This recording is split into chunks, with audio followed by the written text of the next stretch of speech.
الحمد لله نحمده ونستعينه ونؤمن به ونتوكل عليه ونعوذ بالله من شرور أنفسنا ومن سيئات أعمالنا من يهده الله فلا مضل له ومن يضلل فلا هادي له وأشهد أن لا إله إلا الله وحده لا شريك له وأشهد أن محمدا عبده ورسوله أرسله بالهدى ودين الحق ليظهره على الدين كله ولو كره المشركون اللهم صل على نبيك محمد وعلى آله كما صليت على إبراهيم وعلى آل إبراهيم وبارك على محمد وعلى آل محمد كما باركت على إبراهيم وعلى آل إبراهيم في العالمين إنك حميد مجيد أما بعد فإن خير الكلام كلام الله وخير الهدي هدي النبي محمد صلى الله عليه وسلم وشر الأمور محدثاتها وكل محدثة بدعة وكل بدعة ضلالة وكل ضلالة في النار أعاذني الله وإياكم من النار ألا لا إيمان لمن لا أمانة له ولا دين لمن لا عهد له عباد الله أوصيكم وإياي أولا بتقوى الله أعوذ بالله من الشيطان الرجيم بسم الله الرحمن الرحيم يا أيها الذين آمنوا اتقوا الله حق تقاته ولا تموتن إلا وأنتم مسلمون يا أيها الناس اتقوا ربكم الذي خلقكم من نفس واحدة وخلق منها زوجها وبث منهما رجالا كثيرا ونساء واتقوا الله الذي تساءلون به والأرحام إن الله كان عليكم رقيبا يا أيها الذين آمنوا اتقوا الله وقولوا قولا سديدا يصلح لكم أعمالكم ويغفر لكم ذنوبكم ومن يطع الله ورسوله فقد فاز فوزا عظيما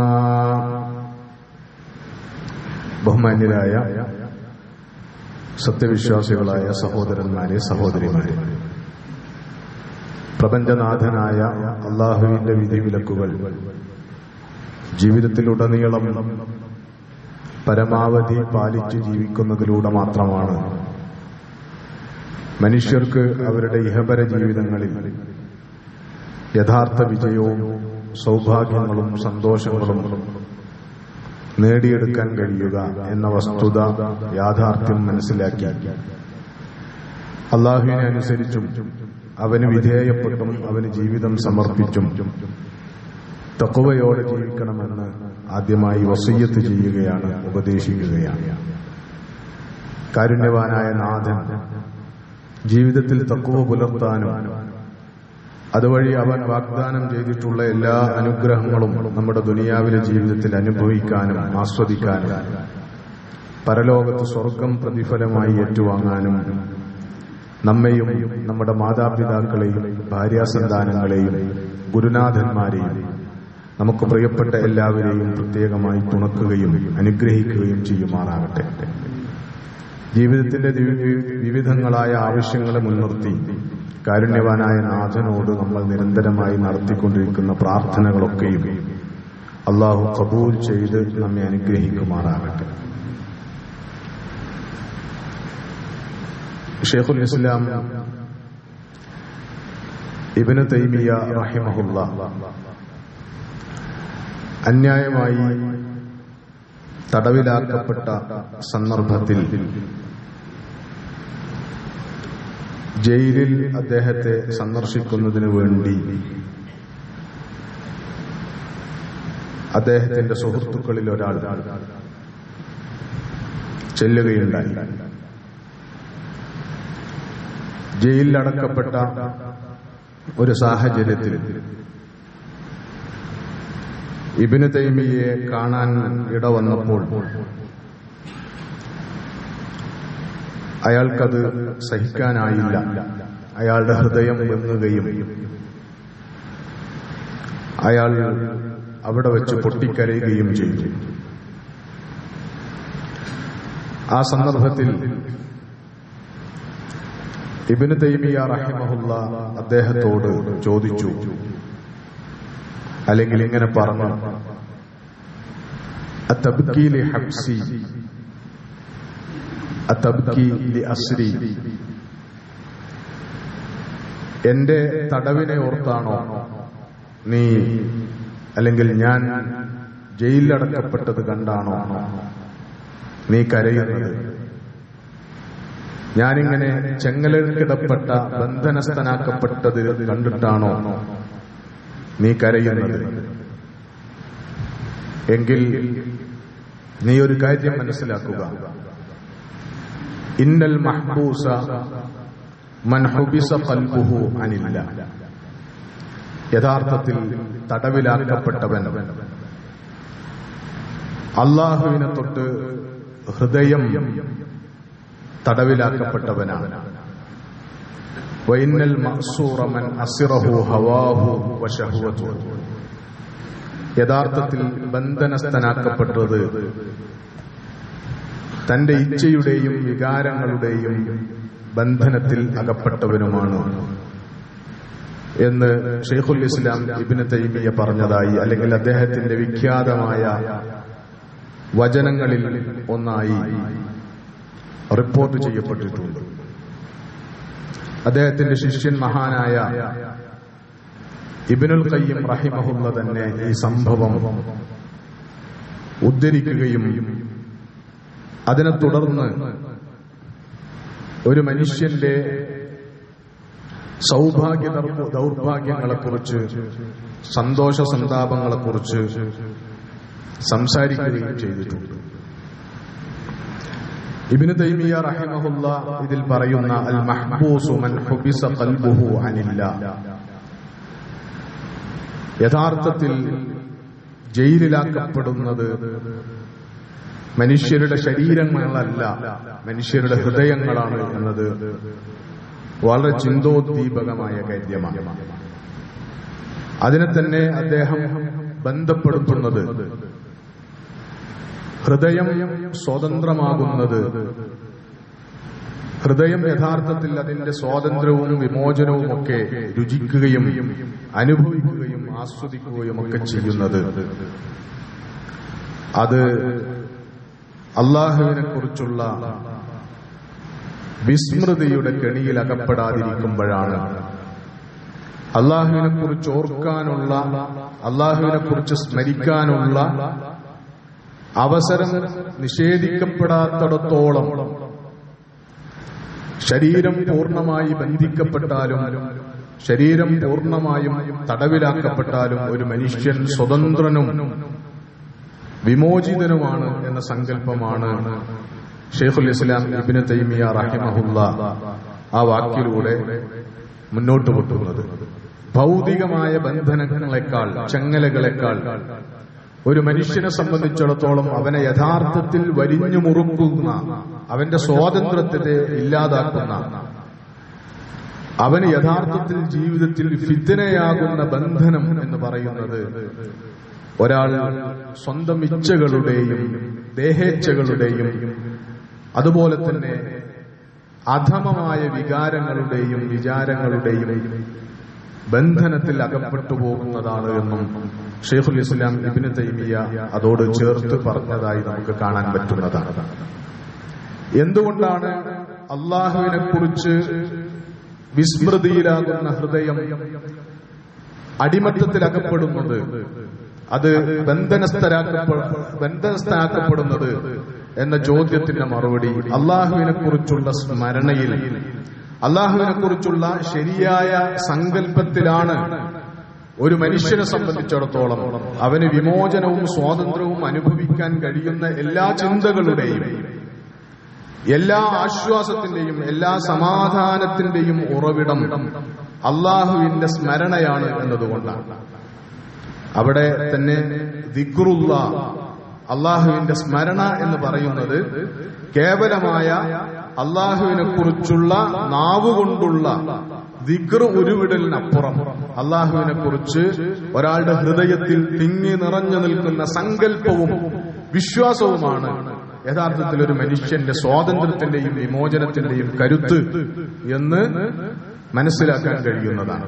ആ ആശയങ്ങളെയൊക്കെ പ്രതിനിധീകരിക്കും വിധമാണ് അല്ലാഹു സുബ്ഹാനഹു വ തആല വിശുദ്ധ ഖുർആനിൽ വല്ലദീന ആമനു വതത്മഇന്നു ഖുലൂബുഹും ബിദിക്രില്ലാ, വിശ്വാസികളെ പരിചയപ്പെടുത്തുമ്പോൾ വിശേഷിപ്പിക്കുമ്പോൾ, വിശ്വാസികൾ എന്ന് പറഞ്ഞാൽ അവരുടെ ഹൃദയങ്ങൾ അള്ളാഹുവിന്റെ സ്മരണ കൊണ്ട്, അള്ളാഹുവിനെ കുറിച്ചുള്ള വിചാരം കൊണ്ട്, അള്ളാഹുവിനെ കുറിച്ചുള്ള സങ്കല്പങ്ങൾ കൊണ്ട് ശാന്തിയടഞ്ഞ, സമാധാനമടഞ്ഞ ഹൃദയങ്ങളാകുന്നു.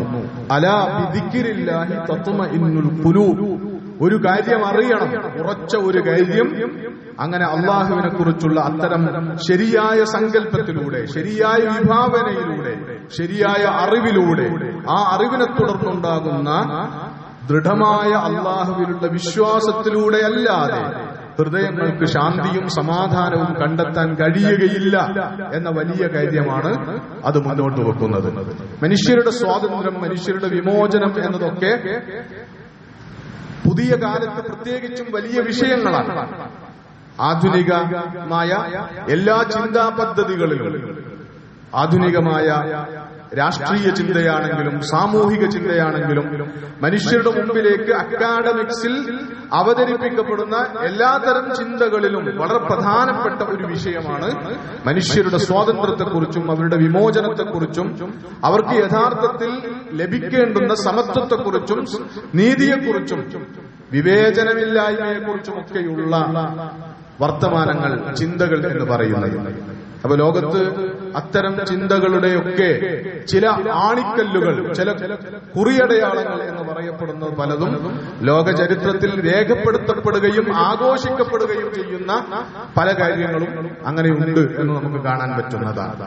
നമ്മളിപ്പോൾ ജീവിക്കുന്ന സമയം കടന്നുപോയിക്കൊണ്ടിരിക്കുന്നത് ലോകത്തെ അടക്കി ഭരിക്കുന്നവർ, അല്ലെങ്കിൽ എല്ലാ നിലക്കും ലോകത്തിന്റെ ലീഡർഷിപ്പ് കൈവശം വെക്കുന്നവർ എന്ന് അവകാശപ്പെട്ടുകൊണ്ടിരിക്കുന്ന, എന്ന് മേനി നടിച്ചുകൊണ്ടിരിക്കുന്ന, ലോകത്ത് ഒട്ടനേകം സമൂഹങ്ങൾ അത് വകവെച്ചു കൊടുക്കുകയും ചെയ്യുന്ന അമേരിക്കൻ ഐക്യനാടുകൾ, United States of America, American ഐക്യനാടുകൾ എന്നൊക്കെ നമ്മൾ പേരിട്ട് വിളിക്കുന്ന, അമേരിക്ക എന്ന് വിളിക്കുന്ന ആ രാജ്യം അതിന്റെ 250ാം സ്വാതന്ത്ര്യം ആഘോഷിച്ചുകൊണ്ടിരിക്കുന്ന ഒരു സന്ദർഭത്തിലാണ് നമ്മളുള്ളത്. ഏറ്റവും ഒടുവിൽ അതുമായി ബന്ധപ്പെട്ട് വന്നുകൊണ്ടിരിക്കുന്ന വാർത്തകൾ ആ സ്വാതന്ത്ര്യ ദിനാഘോഷങ്ങളുടെ ഭാഗമായിട്ട് തന്നെ ലോകത്തെ ഏറ്റവും വലിയ വംശീയവെറിയനായ ഭരണാധികാരി ബെഞ്ചമിൻ നെതന്യാഹു ആ ആഘോഷങ്ങളുടെ ഭാഗമായിട്ട് തന്നെ അമേരിക്കയിലേക്ക് കടന്നു വരുന്നുവെന്നും, ഇസ്രയേൽ പ്രധാനമന്ത്രി എന്നുള്ള നിലക്കൊരു പക്ഷേ ഇത് ബെഞ്ചമിൻ നെതന്യാഹുവിന്റെ അവസാനത്തെ അമേരിക്ക സന്ദർശനമായിരിക്കും എന്നൊക്കെ ആഗോള മാധ്യമങ്ങൾ നിരീക്ഷണങ്ങൾ നടത്തിക്കൊണ്ടിരിക്കുന്ന ഒരു സന്ദർഭത്തിലൂടെയാണ് നമ്മൾ കടന്നുപോയിക്കൊണ്ടിരിക്കുന്നത്. എന്ന് പറഞ്ഞാൽ മനുഷ്യരുടെ വിമോചനം, മനുഷ്യരുടെ സ്വാതന്ത്ര്യം, മനുഷ്യർക്കിടയിലുള്ള സമത്വം, മനുഷ്യർക്ക് ലഭിക്കേണ്ടുന്ന അനിവാര്യമായ നീതി എന്നതിനെക്കുറിച്ചൊക്കെ വാദോരാതെ സംസാരിക്കാൻ മുന്നിൽ നിന്നവർ, അല്ലെങ്കിൽ അതിന്റെ അപ്പോസ്തലന്മാരായി ചമഞ്ഞവർ, അവർ തന്നെ ഏറ്റവും വലിയ വംശീയതക്ക്, വംശീയ വെറിക്ക്, വംശീയ ഉന്മൂലനങ്ങൾക്ക് ഒക്കെ നേതൃത്വം കൊടുത്തുകൊണ്ടിരിക്കുന്ന സാഹചര്യങ്ങളിലൂടെയാണ് നമ്മുടെ സമകാലികാനുഭവങ്ങൾ കടന്നുപോകുന്നത് എന്ന് നമുക്കൊക്കെ അറിയാവുന്നതാണ്. ലോകം അഭിമുഖീകരിക്കുന്ന പ്രശ്നങ്ങളുടെയൊക്കെ പരിഹാരം, മനുഷ്യവിമോചനത്തിന്റെ അടിസ്ഥാന പരിഹാരം ദൈവസ്മരണയാണ് എന്ന് നമ്മൾ പറയുമ്പോൾ, ഇസ്ലാമിന്റെ ഒരു ഭാഷയിൽ പറയുമ്പോൾ അതുകൊണ്ട് ഉദ്ദേശിക്കുന്നത് തൗഹീദിനെ മുൻനിർത്തിക്കൊണ്ടല്ലാതെ ലോകത്തെ മനുഷ്യരുടെ ഒരു വിമോചനവും സാധ്യമല്ല എന്നതുകൂടിയാണ് അതുകൊണ്ട് ഉദ്ദേശിക്കുന്നത്. എങ്ങനെയാണ് ഇസ്ലാമിന്റെ തൗഹീദ്, എങ്ങനെയാണ് ലോകത്തെ വിമോചനത്തിന്റെയും നീതിയുടെയും സമത്വത്തിന്റെയും വിവേചനരാഹിത്യത്തിന്റെയും ഏറ്റവും വലിയ മുദ്രാവാക്യമായി മാറുന്നത് എന്ന് ചോദിച്ചാൽ, അള്ളാഹു ഏകനാണ് എന്ന വസ്തുതയ്ക്ക് കീഴിൽ പിന്നീട് സ്വാഭാവികമായും അതിന്റെ അനിവാര്യതയായി കടന്നു വരുന്ന ആശയം മനുഷ്യ സമൂഹത്തിന്റെ ഏകത എന്ന് പറയുന്ന കാര്യമാണ്. എന്ന് പറഞ്ഞാൽ ഏകനായ ഒരേ ഒരു റബ്ബിന് കീഴിലുള്ള അവന്റെ സൃഷ്ടികളായി, അവൻ പരിപാലിക്കുന്നവരായി, അവൻ അന്നം നൽകുന്നവരായി, അവൻ നിശ്ചയിച്ചതനുസരിച്ച് മാത്രം ജീവിതത്തിന്റെ ഗതി നിർണയിക്കപ്പെടുന്നവരായി, ജനന മരണങ്ങൾ അവൻ തീരുമാനിക്കുന്നതായി ഉള്ള ഒരു ജീവിതമാണ് മനുഷ്യ സമൂഹത്തിന് ഈ ഭൂമിയിലുള്ളത് എന്ന യാഥാർത്ഥ്യം മനസ്സിലാകുമ്പോൾ അള്ളാഹുവിന് കീഴെ, ഏകനായ അള്ളാഹുവിന് കീഴെ അവന്റെ സൃഷ്ടികൾ എന്നുള്ള നിലക്ക് സകല മനുഷ്യരും ഒരുപോലെയാകുന്നു എന്ന ആശയം തൗഹീദിന്റെ അനിവാര്യമായ ആശയമാണ് എന്ന് നമുക്ക് കാണാൻ പറ്റുന്നതാണ്. ഇസ്ലാം യഥാർത്ഥത്തിൽ ലോകത്ത് സമത്വപൂർണമായ, നീതിയിൽ അധിഷ്ഠിതമായ ഒരു സാമൂഹിക ക്രമത്തെ എല്ലാവരെയും ചേർത്ത് പിടിച്ചുകൊണ്ട് തന്നെ സാധ്യമാക്കിയിട്ടുള്ളത് ഈ ബേസിക് ഫിലോസഫിയുടെ അടിസ്ഥാനത്തിലാണ്. തൗഹീദ് എന്ന് പറയുന്ന അടിസ്ഥാന തത്വശാസ്ത്രത്തെ അവലംബമാക്കിയാണ് എന്ന് ഇസ്ലാമിക വിജ്ഞാനവുമായി ബന്ധപ്പെട്ട എല്ലാ വ്യവസ്ഥകളെ പഠിച്ചാലും നമുക്ക് മനസ്സിലാകുന്ന ഒരു കാര്യമാണ്. ഇസ്ലാമികമായി ഇസ്ലാമിന്റെ അടിസ്ഥാന ദൗത്യം എന്ന് പറയുന്നത് മനുഷ്യ ജീവിതത്തിന് ആവശ്യമായ ശരിയായ ഒരു ജീവിതക്രമം, ജീവിത വ്യവസ്ഥ പടുത്തുയർത്തുക എന്നതാണ്. മനുഷ്യ ജീവിതത്തിന്റെ വിവിധങ്ങളായ മേഖലകളിൽ വളരെ വ്യവസ്ഥാപിതമായ ഒരു ജീവിതം കെട്ടിപ്പടുക്കുക എന്നതാണ് ഇസ്ലാം അതിന്റെ നിയമങ്ങളിലൂടെ, അതിന്റെ ആശയങ്ങളിലൂടെ, അതിന്റെ ധാർമ്മികതയിലൂടെ ഒക്കെ ചെയ്യുന്ന സവിശേഷമായ കാര്യം എന്ന് പറയുന്നത്. അതൊക്കെ സാധ്യമാക്കുന്നത് ഓരോ മേഖലയിലുമുള്ള ഇസ്ലാമിന്റെ ആ വ്യവസ്ഥയെ ഇസ്ലാം സാധ്യമാക്കുന്നത് തൗഹീദിന്റെ അടിസ്ഥാനത്തിലാണ്. ഏകനായ അല്ലാഹു എല്ലാറ്റിനും മുകളിൽ എന്ന സങ്കല്പത്തിന് കീഴെ, അതിന് കീഴെ അവന്റെ സൃഷ്ടികൾ എന്നുള്ള നിലക്ക് സകല മനുഷ്യരും ഒരുപോലെ എന്ന സങ്കല്പത്തിൽ നിന്നാണ് അത് കടന്നു വരുന്നത് എന്ന് നമുക്ക് മനസ്സിലാക്കാൻ പറ്റുന്നതാണ്. അതുകൊണ്ട് ലോകത്ത് വളർന്ന് പന്തലിച്ചിട്ടുള്ള വംശീയതയുടെ ലക്ഷണങ്ങൾ, വംശീയതയുടെ വളരെ ആഴമേറിയ പ്രകടനങ്ങൾ, ഇതിനെയൊന്നും നമുക്ക് തൗഹീദ് കൊണ്ടല്ലാതെ, ഏകദൈവ സങ്കല്പം കൊണ്ടല്ലാതെ മറികടക്കാനോ പ്രതിരോധിക്കാനോ കഴിയില്ല എന്നതൊരു യാഥാർത്ഥ്യമാണ്. വംശീയ വെറിയെ ഏറ്റവും വലിയ അളവിൽ ലോകം അഭിമുഖീകരിക്കുന്ന ഒരു കാലത്താണ്, ഒരു സാഹചര്യത്തിലാണ് നമ്മൾ ജീവിച്ചുകൊണ്ടിരിക്കുന്നത്. റേസിസത്തിനെതിരെ, വംശീയതയ്ക്കെതിരെയുള്ള മുദ്രാവാക്യങ്ങൾ ലോകത്ത് ഉയർന്നു തുടങ്ങിയിട്ട് കുറേയധികം കാലമായി. ഏറ്റവും ഒടുവിൽ ഇപ്പോൾ ഇന്ന് നമ്മൾ റേസിസത്തിനെതിരെ, ലാലിൽ ഉൻസുരിയ, നോട്ട് ഫോർ റേസിസം എന്ന മുദ്രാവാക്യം നമ്മൾ നമ്മുടെ കൈവശമുള്ള സ്മാർട്ട് ഫോണുകളിലെ സെർച്ച് എഞ്ചിനുകളിൽ ഒന്ന് പരതി നോക്കിയാൽ ഏറ്റവും ആദ്യം നമ്മുടെ മുമ്പിലേക്ക് ഇപ്പോൾ വരുന്ന ചിത്രം എന്ന് പറയുന്നത് 2 ദിവസം മുമ്പത്തെ ഈജിപ്ഷ്യൻ ഫുട്ബോൾ ടീമിന്റെ കോച്ച് ഉയർത്തിയ ഫുട്ബോൾ ഗ്രൗണ്ട് ഉയർത്തിയ റേസിസത്തിനെതിരെ ഫിഫ അംഗീകരിച്ചിട്ടുള്ള അദ്ദേഹത്തിന്റെ ആക്ഷനാണ്. 2 കൈകൾ ഇങ്ങനെ ചേർത്ത് പിടിച്ചുകൊണ്ടുള്ള അദ്ദേഹത്തിന്റെ ആക്ഷനാണ്. അത് കേവലമായ അദ്ദേഹത്തിന്റെ ഒരു ആവിഷ്കാരമല്ല. ഒരുപക്ഷെ നമ്മൾ ഇപ്പോഴാണ് അതിനെക്കുറിച്ച് വായിച്ചറിയുന്നത്. ഒരു ഘട്ടത്തിൽ നമ്മുടെ കളിക്കളങ്ങൾ എന്ന് പറയുന്നത്, നമ്മുടെ കളിവിനോദങ്ങൾ എന്ന് പറയുന്നത്, നമ്മുടെ സ്പോർട്സ് എന്ന് പറയുന്നത് ഒക്കെ മനുഷ്യർക്കിടയിലുള്ള വിവേചനങ്ങൾ ഇല്ലായ്മ ചെയ്യാനും മനുഷ്യർക്കിടയിൽ പരമാവധി ഐക്യം സൃഷ്ടിക്കാനും അസമത്വത്തിന്റേതായ, വിവേചനത്തിന്റേതായ എല്ലാ അടയാളങ്ങളെയും ഇല്ലായ്മ ചെയ്യാനും ഒക്കെ ഉദ്ദേശിച്ചുകൊണ്ടുള്ളതാണ്. അല്ലെങ്കിൽ നമ്മുടെ കളികളുടെ, ഗെയിംസിന്റെ, വലിയ കളിയാരവങ്ങളുടെ ഒക്കെ ഒരു മികവായിട്ട് നമ്മൾ ഉയർത്തിക്കാട്ടിയിരുന്നത് അതാണ്. അപ്പൊ അതുകൊണ്ട് അതേ സമയത്ത് ലോകത്ത് മുഴുവൻ അടക്കി വാഴുന്നത് വംശീയതയാണ്. ആ വംശീയത ഭരണകൂടങ്ങളിൽ നിന്നുണ്ടായതാണ്, രാഷ്ട്രീയ മേഖലയിൽ നിന്നുണ്ടായതാണ്. സാമൂഹികാവസ്ഥകളിൽ നിന്നുണ്ടായതാണ്. കളിക്കളങ്ങൾക്ക് മാത്രം അത്തരം വംശീയതകളിൽ നിന്ന് വേറിട്ട് നിൽക്കാൻ കഴിയില്ല എന്നതിന്റെ ഏറ്റവും പൊള്ളിക്കുന്ന യാഥാർത്ഥ്യമാണ് ഇപ്പോൾ നമ്മുടെ മുമ്പിൽ തെളിഞ്ഞു വരുന്നത്. ഇതിനെ പ്രതിരോധിക്കാൻ വേണ്ടി അങ്ങനെയുള്ള കളിക്കളങ്ങളിൽ കളിക്കാർ, അതേപോലെ തന്നെ ഒഫീഷ്യലുകൾ അഭിമുഖീകരിക്കുന്ന റേസിസത്തിനെതിരെ അവരുടെ തൊലി നിറത്തിന്റെ പേരിൽ, അതേപോലെ തന്നെ അവരുടെ രാജ്യത്തിന്റെ പേരിൽ, അവരുടെ മതത്തിന്റെ പേരിൽ, അവരുടെ ജാതിയുടെ പേരിൽ, മറ്റ് പല പരിഗണനകളുടെയും അടിസ്ഥാനത്തിൽ കളിക്കളങ്ങളിൽ കളിക്കാരും ഒഫീഷ്യലുകളും ഒക്കെ അഭിമുഖീകരിക്കേണ്ടി വരുന്ന വംശീയ വെറിയെ, വംശീയമായ ആക്രമണങ്ങളെ, ആക്ഷേപങ്ങളെ ഒക്കെ പ്രതിരോധിക്കാൻ വേണ്ടിയുള്ള നിയമങ്ങൾ കളി നിയമങ്ങളിൽ തന്നെ കടന്നു വന്നത് ഏറ്റവും തൊട്ടടുത്ത വർഷങ്ങളിൽ നമ്മൾ കണ്ടതാണ്. അങ്ങനെയുള്ള ഫിഫയുണ്ടാക്കിയ ഒരു നിയമമാണ് യഥാർത്ഥത്തിൽ 2024 ഫിഫയുടെ തായ്ലൻഡിൽ ചേർന്നിട്ടുള്ള കോൺഗ്രസിൽ വെച്ചാണ് ഇങ്ങനെ കളി നിയമങ്ങളിൽ ചില മാറ്റങ്ങൾ വംശീയതയെ ചെറുക്കാൻ വേണ്ടി, കാരണം വളരെ വ്യാപകമായി വലിയ പരിഷ്കൃതരെന്ന് മേനി നടിക്കുന്ന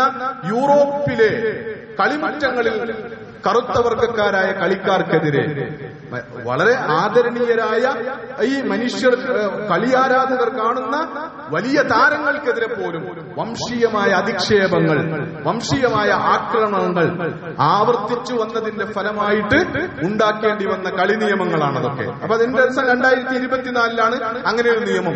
അപ്പോ കളി നടക്കുന്നതിനിടയിൽ അങ്ങനെ വംശീയമായ അധിക്ഷേപത്തിനോ ആക്രമണത്തിനോ ഇരയായി താനെന്ന് തോന്നുന്ന ഏത് കളിക്കാരനും കളിയുടെ ഭാഗമായി, ഫുട്ബോൾ കളിയുടെ ഭാഗമായി നിൽക്കുന്ന ഏത് ഒഫീഷ്യലിനും ഇങ്ങനെ ഈ ചിഹ്നം കാണിക്കാമെന്നാണ്.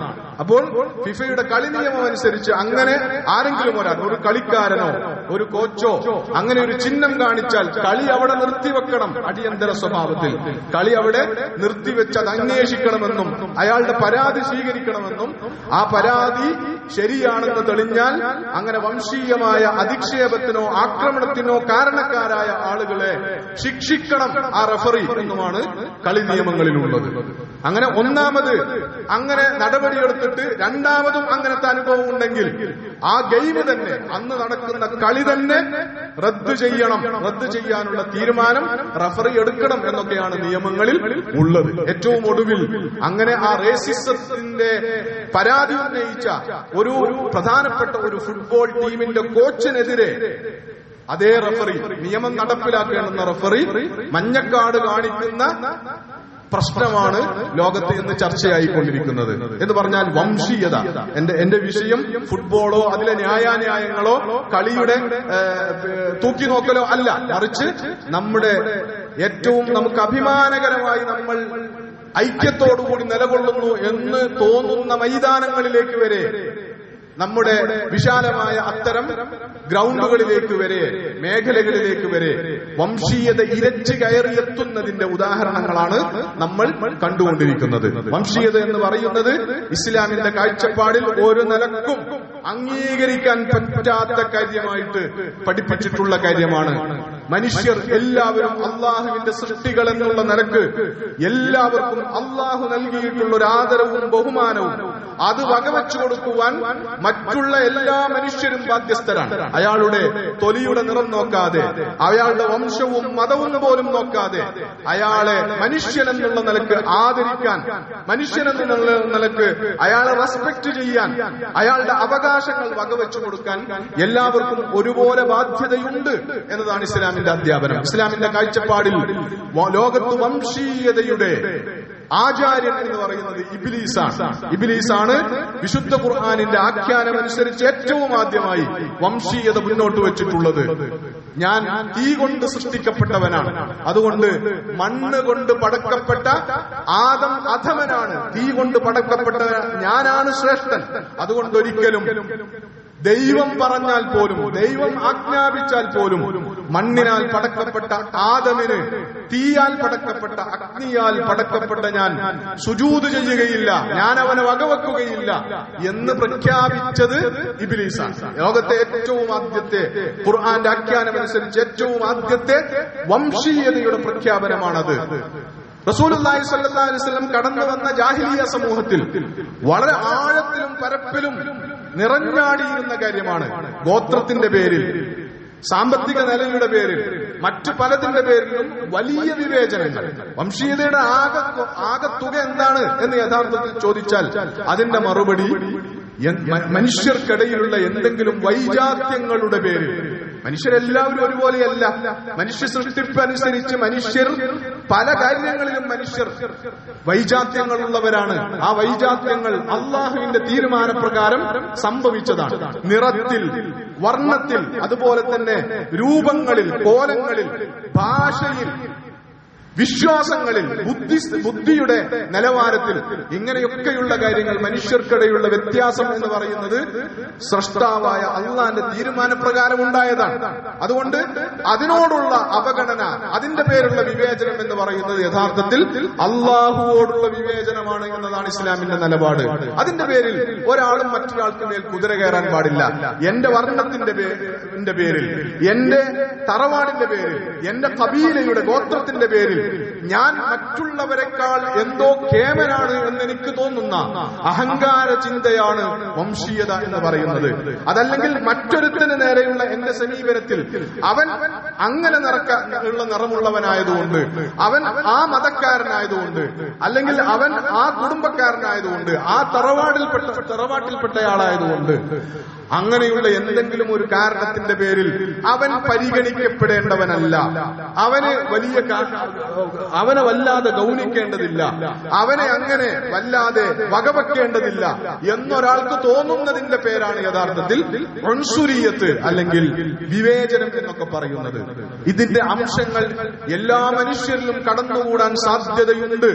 തൗഹീദിൽ കളങ്കമില്ലാത്ത ഏതൊരു മനുഷ്യരിലും ഇതിന്റെ അംശങ്ങൾ കടന്നുകൂടുമെന്നും ആരുടെ ഹൃദയത്തിൽ എത്ര അളവിൽ അതുണ്ടോ അത്ര അളവിൽ അയാൾ അനിസ്ലാമികതയുമായിട്ടാണ്, ജാഹിലിയ്യത്തുമായിട്ടാണ് ജീവിക്കുന്നത് എന്നുമാണ് ഇസ്ലാമിന്റെ അധ്യാപനം. അബൂദർദ റളിയല്ലാഹു അൻഹുവിന് ചരിത്രത്തിലുണ്ടായിട്ടുള്ള അനുഭവം എന്ന് പറയുന്നത് അതാണ്.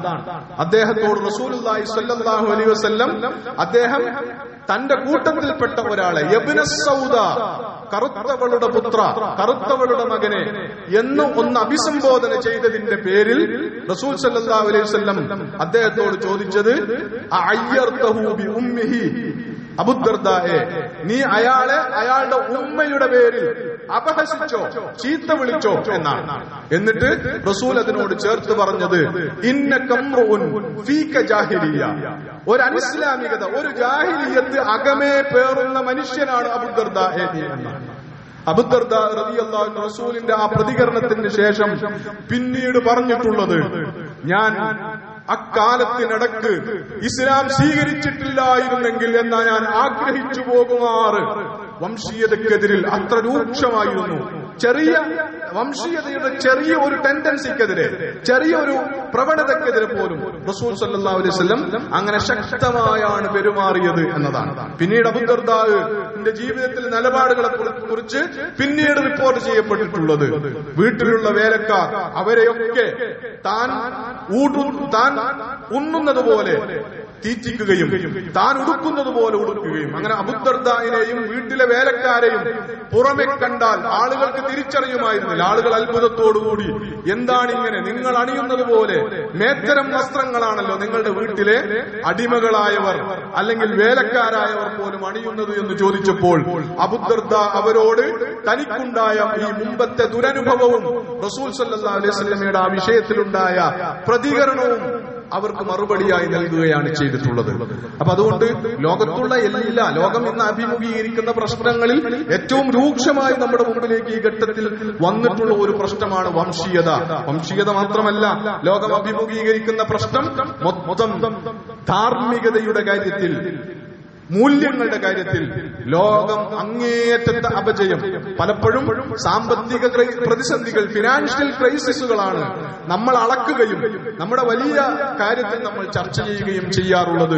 പക്ഷേ ലോകത്തെ ഉന്നതരായ സാമ്പത്തിക ശാസ്ത്രകാരന്മാരടക്കം നമുക്ക് മുന്നറിയിപ്പ് നൽകുന്ന കാര്യം എന്താണെന്ന് ചോദിച്ചാൽ, ലോകം മിക്കവാറും അഭിമുഖീകരിക്കുന്ന സാമ്പത്തിക പ്രതിസന്ധികൾ പോലും യഥാർത്ഥത്തിൽ അതിന്റെ മർമ്മം സാമ്പത്തികമായ പ്രതിസന്ധിയല്ല, മനുഷ്യർക്കിടയിലുള്ള ധാർമ്മികമായ പ്രതിസന്ധിയുടെ ആഴം ആണ് അത് സൂചിപ്പിക്കുന്നത്. ധാർമ്മിക പ്രതിസന്ധികളുടെ സ്വാഭാവികമായ ഫലം മാത്രമാണ് സാമ്പത്തിക പ്രതിസന്ധികൾ എന്നതാണ്. ലോകം കടുത്ത സാമ്പത്തിക പ്രതിസന്ധികളിലൂടെയാണ് പോകുന്നത്.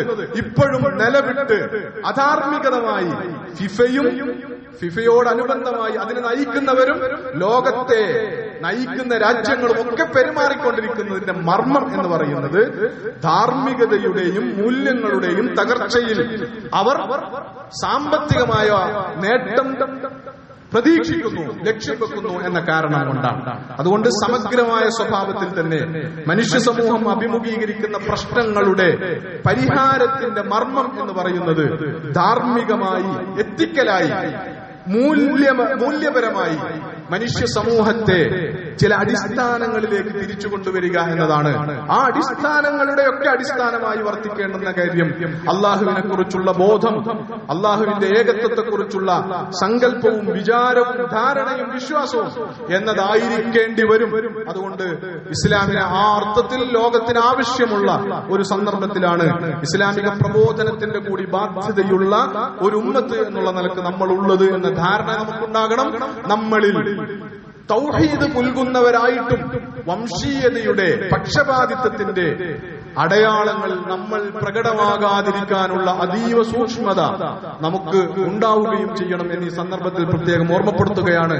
വഅഖൂലു ഖൗലി ഹാദാ വഅസ്തഗ്ഫിറുല്ലാഹ ലി വലക്കും ഫസ്തഗ്ഫിറൂഹു ഇന്നഹു ഹുവൽ ഗഫൂറുർ റഹീം.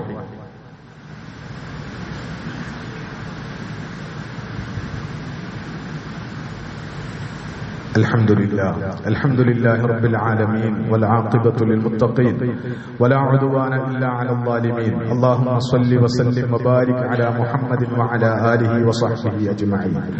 عباد الله أوصيكم وإياي ثانيا بتقوى الله. يا أيها الذين آمنوا اتقوا الله ولتنظر نفس ما قدمت لغد واتقوا الله إن الله خبير بما تعملون. اللهم اغفر للمؤمنين والمؤمنات والمسلمين والمسلمات الأحياء منهم والأموات إنك مجيب الدعوات يا قاضي الحاجات. طيب ثراهم واجعل الجنة مأوانا ومأواهم. اللهم أجرنا من النار. اللهم أجرنا ووالدينا من النار. اللهم ارحم موتانا وموتى المسلمين واشف مرضانا ومرضى المسلمين. اللهم ربنا ظلمنا أنفسنا وإن لم تغفر لنا وترحمنا لنكونن من الخاسرين. ربنا اغفر لنا ولآبائنا ولأمهاتنا رب ارحمهم كما ربونا صغارا.